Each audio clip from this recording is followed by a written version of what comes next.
does one get to be the 19th Victorian Police Commissioner? Well, the first part is you apply. People often ask me, how did I get the job? Well, I applied.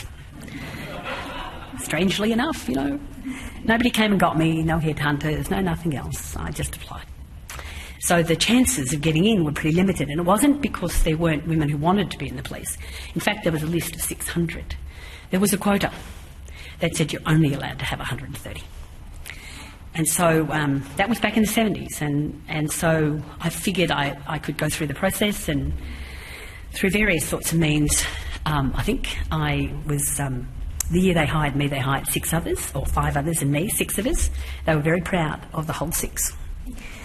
And so I started.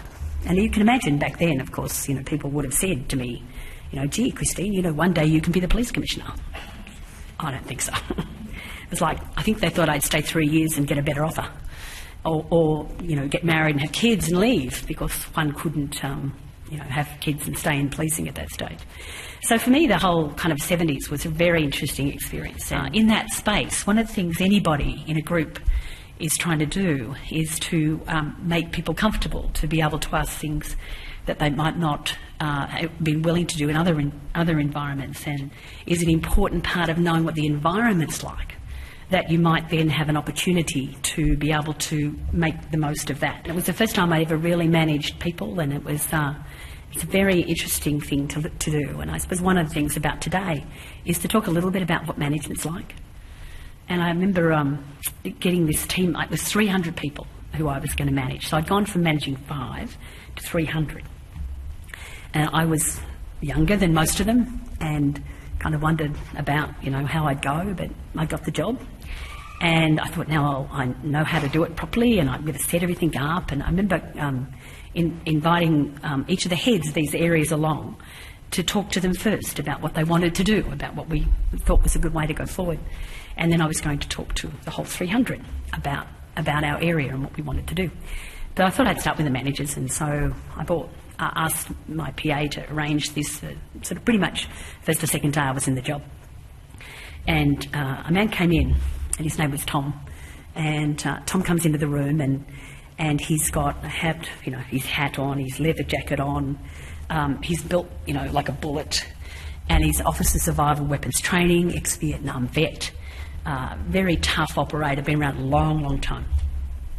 And I said to Tom, gee, you know, hello, lovely to meet you. And I sort of knew of him, he had a real reputation. And I said, I'm so delighted to be working with you. And he said, I'm not delighted to be working with you. I said, right, good.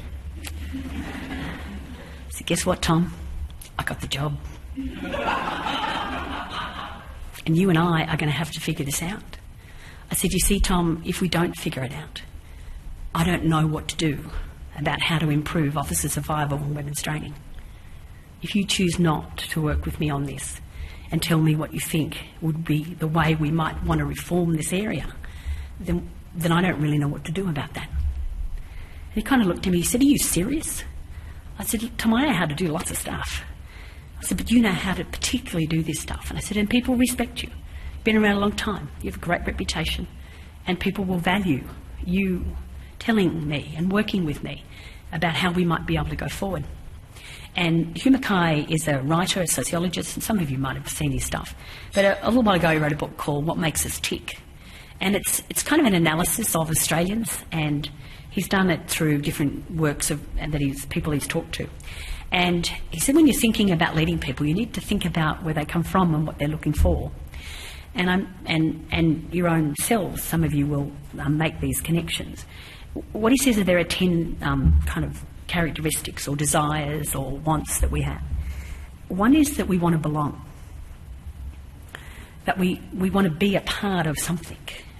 It could be a community, a work group, or something like that. It's being part of a football club. He said we want more, which is the bit he says gets us into trouble, you know, in some cases. We want a capacity to have some control in our lives about what it is we're doing, about our work, about our family, about that, but some control. We want something to happen.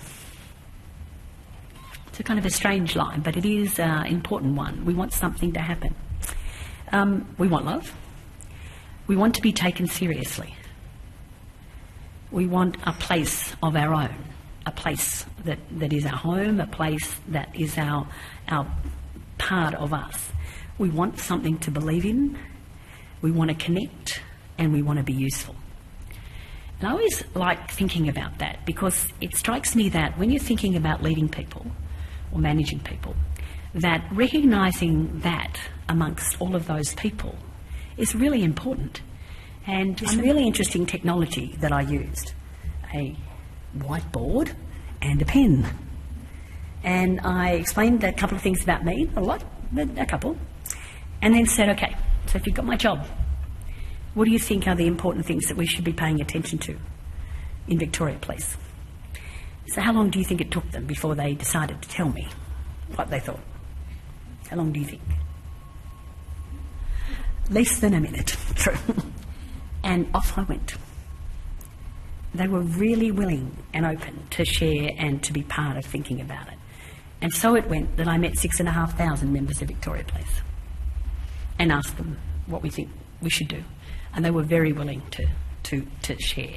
So I suppose the model of recognising people, getting them to think about the idea they can be involved. And I know some of you who are leading are not necessarily comfortable to stand up and say to people, so what do you think?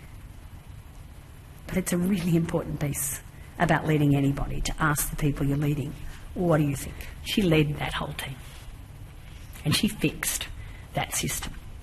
And so part of the other piece was about, in organisational change and about stepping up, is realising that everybody can be a leader, that all of us have that obligation. And I watched people like her and numbers of others, and some assistant commissioners and some other people were part of that, recognising that sometimes, you know, I don't know if you've seen an iceberg, but you know, the iceberg's got the bit above the top, and then it's got this whole bunch of down the bottom. And I imagine you in health are a bit like that, health and human services. There's sort of what you see, but then there's this stuff underneath. So part of thinking about change and reforming an organisation, or just even thinking about where you're going to go, is you've got to think about what's underneath. What are you not seeing? What are all the kind of challenges you're making when you're trying to bring about a change up here? And so thinking about that's important. Having some confidence is important. I think having a belief is important as well. A belief in what people can do.